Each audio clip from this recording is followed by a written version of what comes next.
The galaxy was on fire. Across the stars, powerful empires clashed with fleets so large they blotted out suns, and entire worlds were reduced to ash under the weight of their wars. Cities crumbled, oceans boiled, and civilizations that had stood for thousands of years fell within days. The conflict spread like a storm with no end, consuming planets, moons, and stations until every corner of the galaxy seemed touched by its flame. Yet, in the middle of this chaos, there was one world that stayed silent. Earth. Humanity watched the war from afar but did not join it. Their fleets remained docked, their soldiers stood ready but unmoving, and their colonies chose to build rather than destroy. While others fought for control, humanity chose peace. This choice did not go unnoticed. To the warring empires, Earth's refusal to take sides was seen as weakness. Alien rulers laughed in their chambers, mocking humans for their silence. They called humanity cowards, too fragile to survive in the harsh realities of galactic politics. They hide behind their blue planet, one reptilian general sneered, because they know they would be crushed in real war. Others nodded, agreeing that humanity's silence meant fear. They saw Earth's refusal not as wisdom, but as proof that humans were unworthy of respect. And yet, for those who looked deeper, there was something in that silence that made their skin crawl. On Earth, the people lived their lives as though untouched by the chaos burning across the stars.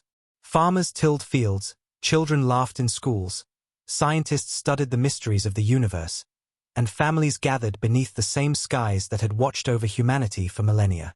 But beneath that peace was something unspoken.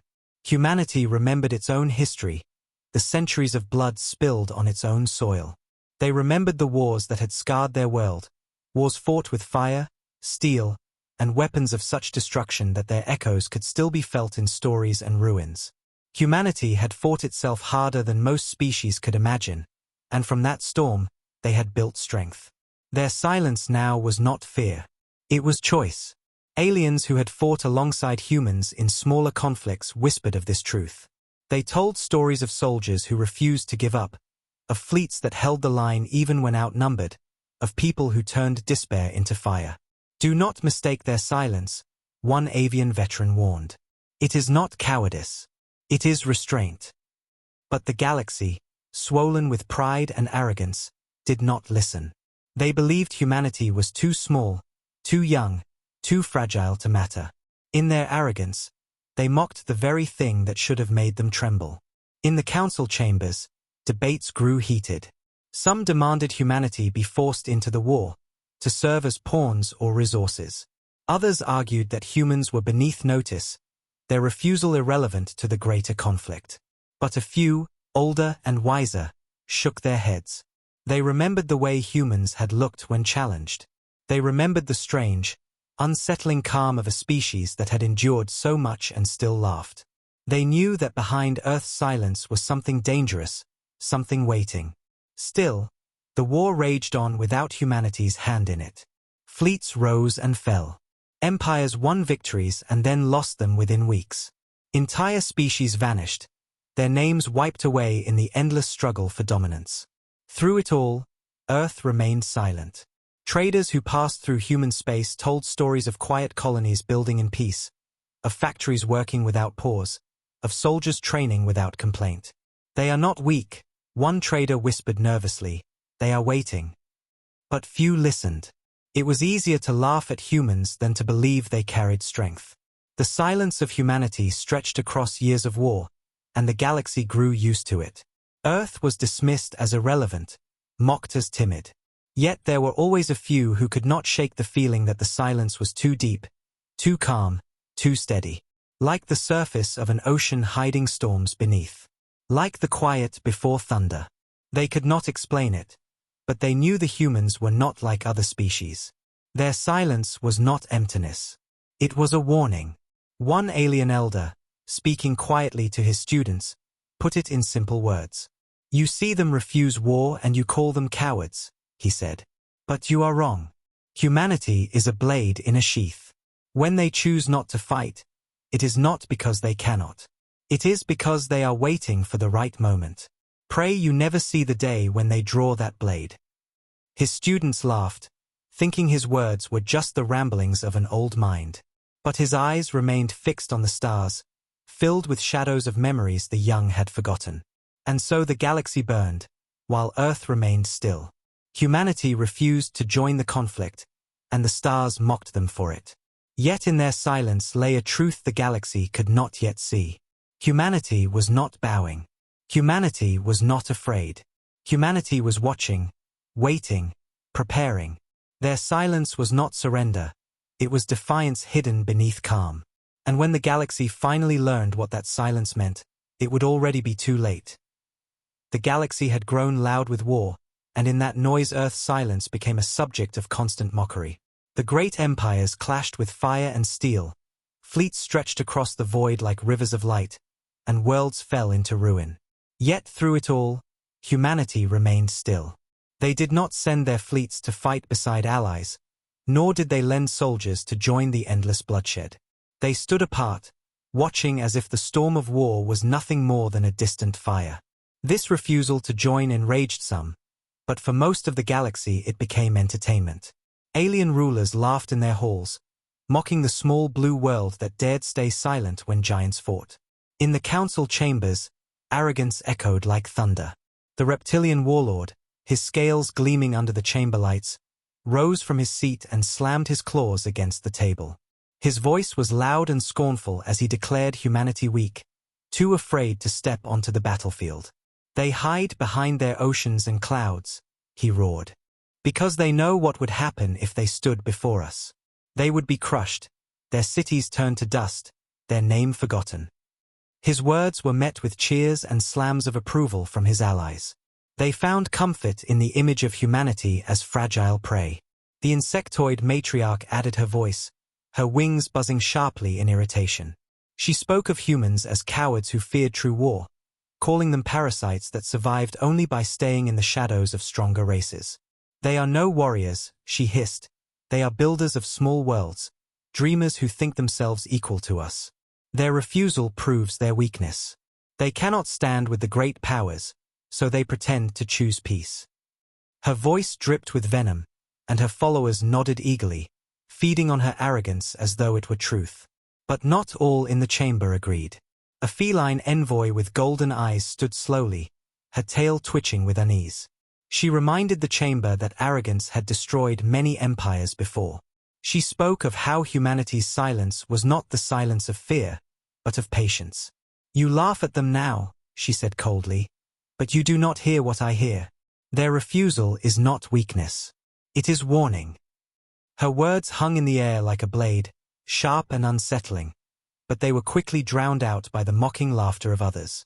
An avian delegate screeched loudly, wings spread wide. Warning? They are nothing, he cried. Do you not see? Humanity is too young, too fragile, too soft to stand against us. They hide because they know the truth. They cannot win. His voice was echoed by others, and the chamber filled with arrogant proclamations. They spoke of humanity as if they were children who needed discipline, as if their silence was nothing more than stubborn foolishness. They did not see the danger hidden within it. Beyond the council, arrogance spread across alien society. Traders mocked humans openly, saying they were afraid to risk their ships in real battle. Soldiers sneered when they passed human envoys, whispering that Earth's armies would never stand on a real battlefield. Even ordinary citizens laughed at the stories of humans who chose peace. Cowards, they called them, dreamers who will be slaves when the war ends. The galaxy mistook restraint for weakness, and in doing so, it blinded itself to the truth. Yet there were whispers that refused to die. Veterans who had fought beside humans in old conflicts warned that mocking them was dangerous. They remembered battles where human soldiers had fought long after hope was gone, refusing to break. They remembered fleets that had held lines against impossible odds, turning despair into victory. Do not mistake their silence, an old avian captain warned his peers. They do not bow. They are waiting. But arrogance was louder than memory. The galaxy had convinced itself that humans were nothing, and so it ignored the warnings. On Earth, the news of this mockery spread. Reports of alien leaders calling them cowards reached every colony, every city, every outpost. Families heard the words in their homes, workers heard them in the factories, and soldiers heard them in their training grounds. Instead of breaking morale, the insults only deepened resolve. People laughed at the arrogance of the galaxy, the same way their ancestors had laughed at tyrants on Earth. They knew what the aliens did not. That silence was not surrender. Humanity had chosen peace not out of fear, but out of wisdom. And if forced, they would answer not with words, but with action. Still, the arrogance grew. In the council chamber, more voices demanded that humanity be forced into the conflict. Some argued they should be enslaved and made to fight whether they wished to or not. Others suggested their colonies be seized as punishment for their refusal. They spoke as though humanity had no choice, no strength, no will. They mistook calm for weakness and silence for surrender. And with each arrogant word, they moved closer to a mistake they would never be able to undo. For behind Earth's silence, something stirred. Factories worked quietly in the shadows. Fleets trained in secret across the colonies. Weapons long shelved were reforged. Humanity did not roar, did not shout, did not strike back against the insults. They simply prepared, waiting for the inevitable moment when the galaxy's arrogance would push too far. That moment had not yet come, but it was drawing closer with every insult, every threat, every mistake. The galaxy laughed at Earth. But the laughter of the galaxy was hollow, built on pride. The silence of humanity was heavier, built on memory and patience. And when the two finally met, the galaxy would learn the difference between arrogance and defiance. That Earth's silence was not the silence of fear, though the galaxy refused to believe it. While alien rulers filled their halls with laughter and mockery, humanity moved steadily, quietly, with a kind of discipline that came not from weakness but from memory. On Earth itself, life continued as if untouched by the great wars raging in the stars. Families woke each morning to the rising sun, children walked to their schools, and workers poured into factories. It seemed like peace, it looked like peace, but beneath that calm surface was something else, something sharper than the galaxy could see. Humanity had chosen not to fight in the galactic conflict, but they had not forgotten who they were. In the training fields on Mars, soldiers drilled from dawn until the twin moons hung high. Their voices were silent, their movements precise. They trained not with the noise of arrogance, not with songs of pride, but with the steady rhythm of discipline. Every step, every strike, every breath was measured, as if each man and woman knew the day would come when their silence would end. They were not training for conquest. They were training for survival. They did not seek war, but they prepared for it all the same. In the shipyards of Titan, massive frames of steel hung in the dark, illuminated only by sparks from endless welding. Workers moved like shadows, building ships that would never be shown to the galaxy until the moment they were needed. These were not fleets of display, painted bright with pride like the Council's warships. These were vessels of war built with purpose, stripped of arrogance, made only for victory. Engineers whispered to one another in tired voices as they worked, reminding themselves why they labored day and night. "We do not surrender," they said, and that simple truth gave their hands strength. On Earth's surface, the cities pulsed with quiet resolve. Families lived their lives, but the stories they told their children carried the weight of history. They told them of the great wars that had scarred Earth itself, wars that nearly ended humanity, yet never broke it. They spoke of plagues and famines, of storms and fire, of times when survival seemed impossible and yet humanity rose again. Children grew up hearing not of weakness, but of resilience. And so when they heard alien voices calling their people cowards, they laughed just as their parents laughed. They knew the truth. Humanity did not bow to fear. Alien traders who visited human colonies often left unsettled.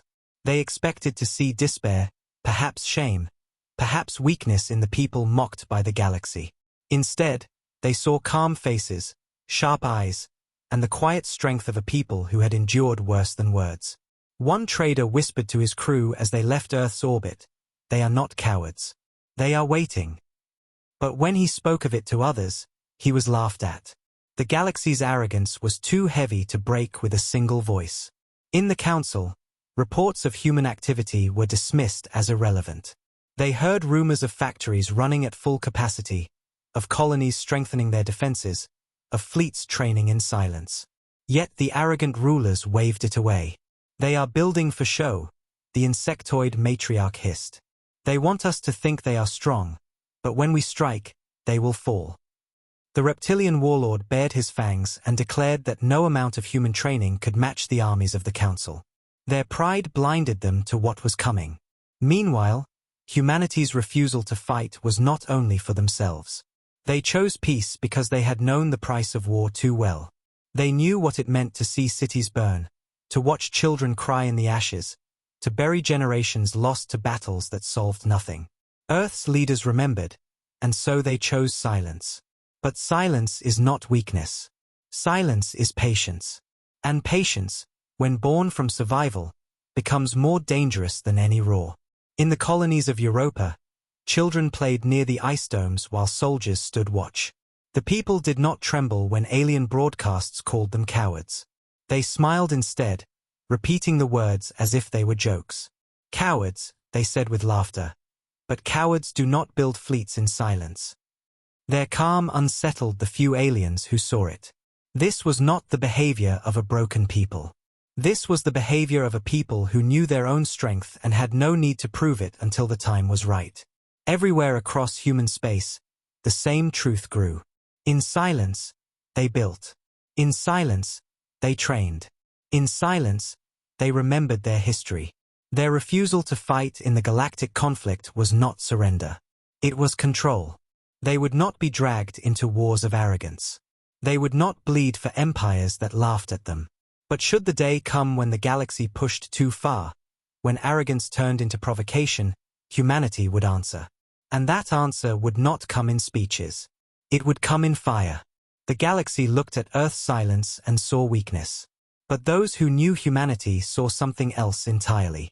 They saw discipline. They saw restraint. They saw the storm waiting beneath calm skies. And when that storm broke, it would not be a whisper of defiance. It would be a roar that shook the stars. The galaxy could have left Earth alone. Humanity had made their choice clear. They did not join the great conflict. They did not take sides. And they did not raise fleets to claim territory. Their silence was a warning, though few understood it. But arrogance has always been louder than wisdom, and pride blinded those who believed themselves untouchable. It began with whispers in the council, claims that humanity's silence was not restraint, but insolence. Some leaders mocked Earth so often that their voices grew into demands. If they will not fight beside us, then they are against us, the reptilian warlord declared. Let them be taught a lesson. Others echoed him, eager to prove that even humans could be bent. That arrogance led to the mistake the galaxy would never forget. The empire that struck first was one of the loudest voices in the council, a people of fire and scale who believed their fleets could crush any foe. They had burned dozens of worlds in the war already, and each victory had swollen their pride. To them, Earth was nothing, an isolated world on the edge of the stars, inhabited by a species too stubborn to join the war. The attack was meant to be simple. A small human colony sat on the edge of their territory, a mining world called nothing more than an outpost by the council. It had no grand armies, no massive fleets, only families, workers, and a handful of patrol ships. Easy prey, they thought. The alien fleet arrived like predators in the night, their ships glowing with arrogance as they descended upon the colony. They did not send envoys or demands. They did not negotiate. They simply unleashed fire upon the skies. The first strikes destroyed orbital defenses, the second burned the surface. Cities lit up with explosions, mines collapsed under bombardment, and families scrambled to shelters as the invaders swept down. They expected the humans to scream, to beg, to kneel. But even in the flames, they heard something else. They heard silence, broken only by the sound of defiance. The humans did not send pleas for mercy. They sent one message across every channel: we are not part of your war. Leave us be. The alien commander laughed at the transmission, mocking the humans for their weakness. But that arrogance blinded him to the truth. For every second he spent burning the colony. Every second he dismissed humanity as fragile prey, was a second that the storm awoke. Emergency signals raced back to Earth and the colonies, and in that moment, humanity's silence ended. Factories that had been working quietly for years roared even louder. Shipyards increased their pace, weapons were rolled from storage, and fleets prepared to move. On Mars, soldiers who had trained in silence for so long finally received their call. On Titan, hidden fleets powered their engines for the first time, their black hulls gleaming in the void. Humanity had not wanted war, but now war had come to them, and they would not forgive. The alien fleet completed its slaughter and left the colony smoldering, convinced they had taught humanity its lesson. They broadcast their victory to the Council, mocking Earth and boasting that humans would now understand their place. But even as they laughed, they did not notice how quickly reports of human movement spread. Their scouts disappeared, their border patrols went silent, and their convoys never returned. At first, they dismissed it as coincidence, but unease began to creep through their ranks. They had awakened something, though they did not yet realize what. Across the galaxy, news of the attack divided opinion. Some alien leaders sneered, saying the humans deserved their punishment for defying the Council. Others shifted uncomfortably in their seats, whispering that striking humanity might not have been wise. A few remembered old stories of human wars, of battles fought long before Earth had reached the stars, and they knew what was coming. "You have picked the wrong enemy," one elder muttered, his voice trembling. But no one listened, not until it was too late. On Earth, the images of the burned colony reached the people. Families gathered in silence as they watched the flames consume the homes of their kin. Children clutched their parents, and parents held their children tighter, not with fear, but with fury. The laughter that had once answered the Council's arrogance vanished, replaced by cold determination. The leaders of Earth stood before their people and spoke with voices steady as stone. "We did not seek this war," they said. "But they have struck us, and now we will answer." Those words spread across every colony, every outpost, every station. Humanity's patience had ended. The galaxy had mocked humanity's silence, but they did not understand the storm hidden within it. The attack on the colony had been meant to break their will. Instead, it forged it. Factories worked without rest, fleets moved into the void, and soldiers prepared not for defense, but for vengeance. The humans no longer stayed still. They began to sharpen their defiance into steel. The galaxy had mistaken peace for weakness, but now it would learn the truth. Humanity had refused to fight, but once provoked, they would never stop until their enemies paid in full. The fatal provocation was complete. One arrogant empire had set fire to a human colony, believing they had won a small victory. What they had truly done was awaken the one enemy the galaxy should have feared above all others. The silence had ended. The storm had begun. The attack on the human colony spread across the galaxy like a spark falling on dry grass. At first, many alien rulers laughed at the news. They congratulated the empire that carried it out, praising their boldness for teaching humanity its place. Reports of burning cities and shattered minds were replayed in council chambers as proof of human weakness. But beneath the roar of mockery, a quieter truth began to move. Traders whispered of strange silences in human space. Scouts sent to watch Earth's borders stopped sending reports. Entire trade routes once busy with freighters now lay empty, as if the humans had simply vanished. To the arrogant, this seemed like retreat. "Look at them hiding," the reptilian warlord sneered in the council. "They will not strike back. They will cower until we decide their fate." His allies nodded, blind to what was truly happening. Humanity had not retreated. Humanity was preparing. On Earth, the silence was alive with fire. Shipyards that had once produced cargo vessels now forged warships, their frames massive against the night sky. Sparks flew as engineers worked without pause, their hands black with grease, their eyes burning with purpose. Factories thundered day and night, their machines reshaping steel into weapons designed for survival. No broadcasts announced their work. No proud speeches declared their intentions. They built in silence, each hammer strike a promise that they would never kneel. In the domes of Mars, soldiers drilled under the red sun. They moved like one body, their boots pounding the dust with steady rhythm. Their voices did not rise in songs or war cries. They trained in silence, their discipline sharper than any blade. They remembered the colony that had burned. They remembered the families slaughtered by alien arrogance. Every step they took was for those who could no longer walk, every breath for those whose lives had been stolen. Their silence was heavier than the Council's shouts, for it carried defiance that could not be broken. On Titan, hidden beneath the frozen seas, secret fleets awakened. Black ships, cloaked in shadow, powered their engines for the first time. Their hulls gleamed like knives in the dark, their weapons charged in silence. These were not fleets meant to be paraded in pride like the Council's glittering armadas. These were predators, built to strike and vanish, built to remind the galaxy that humanity was not prey. The captains walked the decks with calm eyes, their crews standing at attention. They needed no speeches. They knew why they were there. Meanwhile, the people of Earth lived their lives with quiet determination. Markets stayed open, children studied in their schools, families gathered in their homes. But beneath that normal life ran a current of resolve. People whispered words that echoed across continents and colonies alike. We do not surrender. Murals appeared on city walls showing ships rising into the stars. Banners were hung from homes with the words "We stand together," and laughter returned. But it was no longer the laughter of peace.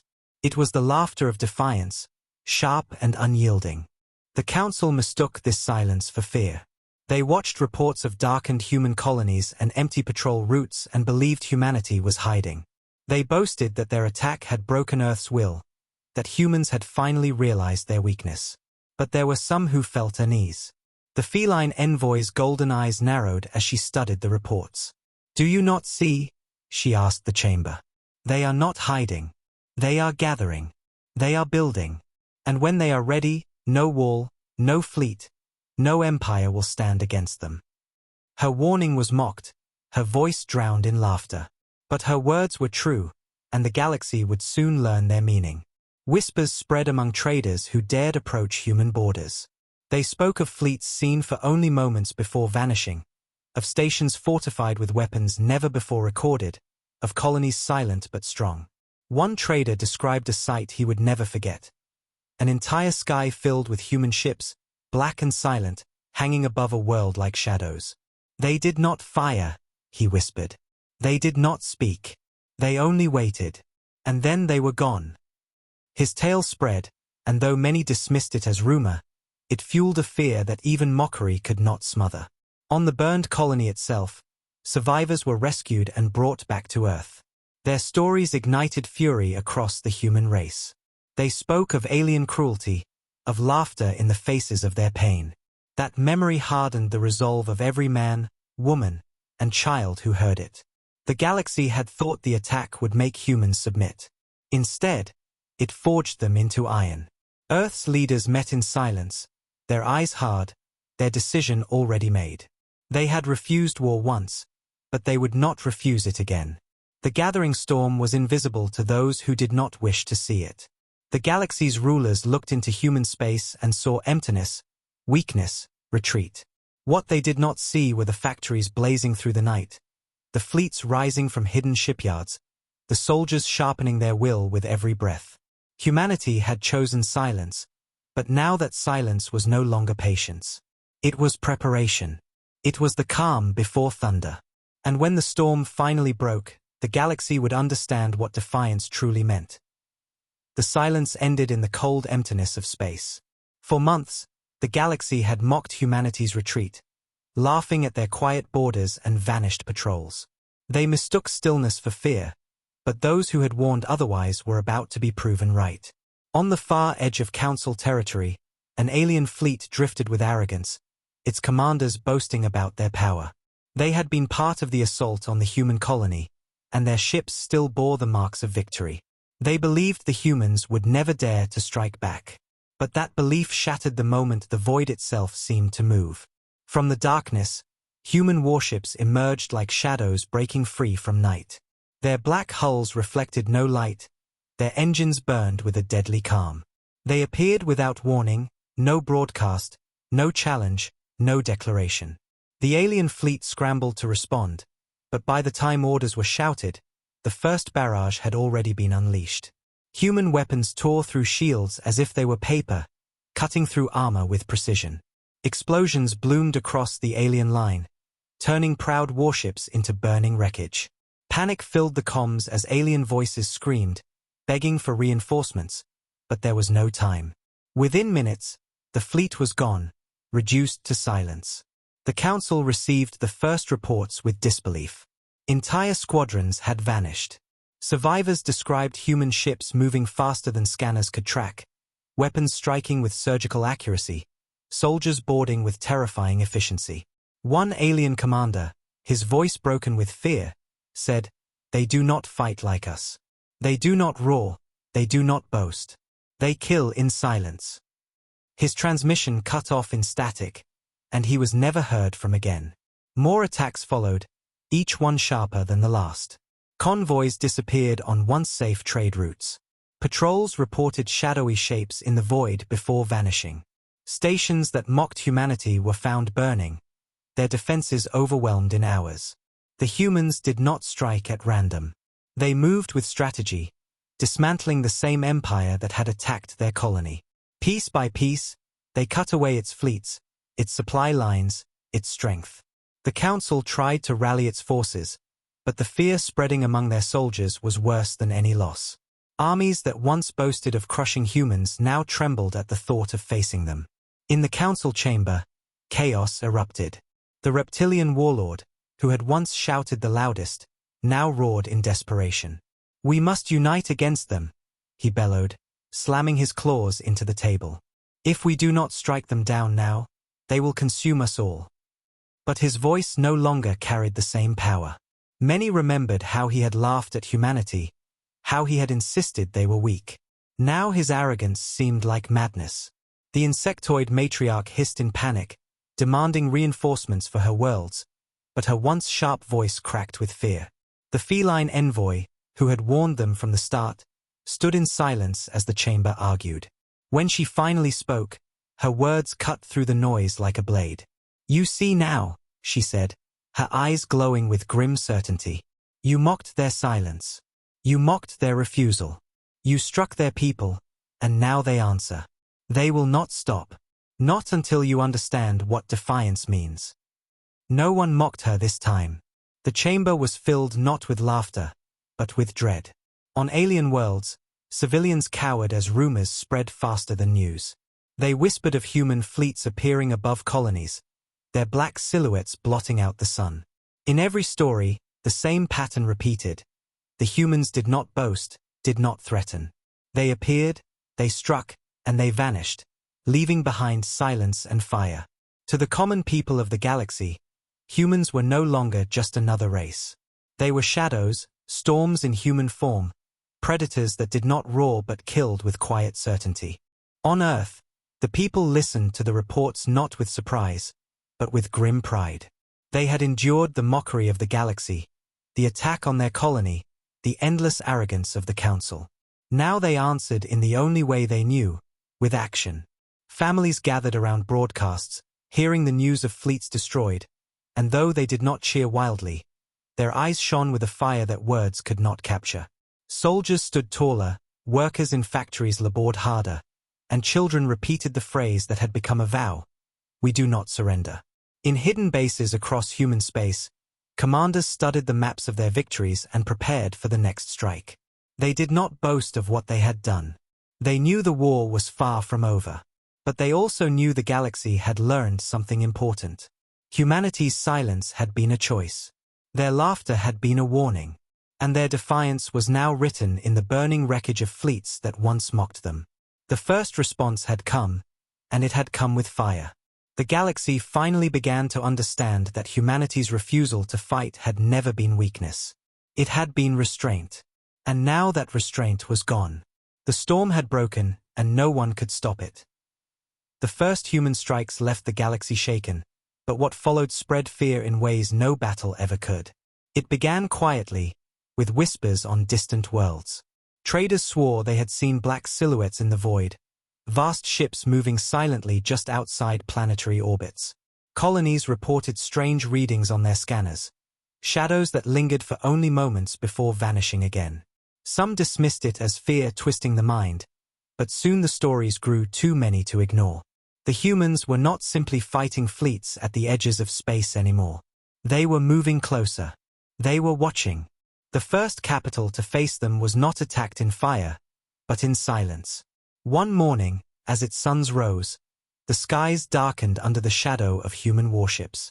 Black hulls hovered above the cities, weapons charged but quiet, their engines humming like thunder trapped behind glass. Panic gripped the streets. Civilians screamed, soldiers scrambled to defenses, and leaders shouted orders. But before anyone fired a shot, every communication device on the planet lit up at once. A voice spoke, calm and steady, carrying across every home, every station, every ship. We did not want this war. You brought it to us. Now you will see what defiance means. Then the message ended, and just as quickly as they had arrived, the human fleets vanished into the void, leaving only silence behind. That silence was more terrifying than destruction. No city burned, no fleets were shattered, yet the fear left behind was deeper than if they had been conquered. The people of the capital looked to the skies every day after, expecting the ships to return. Soldiers stood on edge, waiting for attacks that never came. Leaders argued furiously in the council, some demanding humanity be crushed immediately, others begging for negotiations. But no one could ignore what had happened. Humanity had shown they could reach into the heart of any empire, appear above its most guarded worlds, and vanish without resistance. Other capitals soon suffered the same fate. Human fleets appeared without warning, blotting out skies, casting shadows over great cities, and delivering the same chilling message. They never stayed long. They never destroyed what they could have. Instead, they left their presence like a scar, a reminder that nowhere was safe. Alien civilians whispered in terror, asking what humanity wanted, what they would do next. Entire worlds lived in dread, afraid that tomorrow the humans would hover above their skies again. Inside the council chamber, fear finally outweighed arrogance. The reptilian warlord who once shouted the loudest now sat hunched, his scales dulled by stress. He tried to roar as before, but his voice trembled when he declared that humanity must be stopped. The insectoid matriarch buzzed her wings nervously, no longer calling humans weak but insisting they were dangerous monsters. The chamber filled with chaos, but gone was the mocking laughter that once echoed within its walls. Now there was only panic. And in that panic, one truth repeated itself. They had pushed too far. The feline envoy rose once more, her golden eyes sharp as blades. She spoke words the chamber did not want to hear, but could no longer deny. "This is their warning," she said. "They could have burned our worlds, but they did not. They show us their strength, not to boast, but to remind us. We thought their silence was weakness. We thought their laughter was foolishness. But both were warnings, and we ignored them. Now we face the cost." Her words cut through the noise, leaving the chamber in heavy silence. Even the proudest rulers could not deny the truth anymore. Humanity's defiance was no longer just a rumor. It was a reality they could not escape. Across the galaxy, ordinary people grew restless. Some feared humanity as demons from a death world, predators who thrived on chaos. Others began to respect them, even admire them, whispering that perhaps humans were not monsters but guardians who refused to kneel to tyranny. Stories spread in markets and taverns, stories of human fleets that struck with lightning and vanished, of soldiers who never broke, of voices that spoke calmly even in the face of war. Children in alien schools repeated the words humans had spoken: "We do not surrender." What had begun as a warning was now becoming legend. On Earth, the reports of fear spreading across the stars reached the people. Yet life remained calm. Soldiers continued their training, factories roared without pause, and families carried on. They did not cheer at the fear they inspired. They did not boast about their victories. Humanity was not fighting for pride. They were fighting because they had been forced to, because their silence had been broken by arrogance and blood. Every action they took, every fleet they sent, carried the same truth. They had refused war once, but once provoked, They would not stop until the galaxy understood their defiance. The fear spreading across alien capitals was not born of destruction. It was born of realization. Humanity could appear anywhere, strike anytime, and no wall of fleets could prevent it. The galaxy finally began to see the truth hidden in Earth's silence all along. Humanity had not been weak. They had been waiting. And now that their patience had ended, there would be no force strong enough to make them kneel. The Council had demanded Earth's submission. Instead, they had awoken its defiance, and that defiance was spreading faster than any fire. The galaxy had begun to tremble, not because of what humanity had done, but because of what they knew humanity could still do. The galaxy was no longer the same. What had begun as laughter in the council chamber, what had once been mockery aimed at Earth's silence, had become a memory that made rulers tremble in their halls. Humanity's refusal to fight had been dismissed as weakness, but when the galaxy struck at their colony, everything changed. They answered with defiance sharper than any blade, and now the echo of that defiance spread across every world, every empire, every fleet. Humanity had not only fought back, they had carved a lesson into the stars. In the council chamber, the atmosphere was heavy. The reptilian warlord who once slammed his claws in arrogance now avoided speaking at all, his eyes shifting nervously whenever humanity was mentioned. The insectoid matriarch, who had called Earth weak, now buzzed with unease, whispering instead of shouting. No one dared to mock humans anymore. The feline envoy, whose warnings had been ignored for so long, now stood as the chamber's voice of truth. "We mistook their silence for fear," she said, her voice carrying over the uneasy room. "We mistook their laughter for arrogance. But both were warnings, and we refused to listen. Now their defiance is law, and none of us can escape it." Her words were not challenged. For the first time in memory, the chamber was silent, the arrogance of old crushed under the weight of fear. Outside the halls of power, the galaxy itself shifted. On alien worlds, ordinary people no longer spoke of humanity as cowards. Instead, they told stories of fleets that appeared above capitals without warning, weapons glowing but silent, delivering a message so simple and so heavy that it could not be forgotten. "We did not want this war. You brought it to us. Now you will see what defiance means."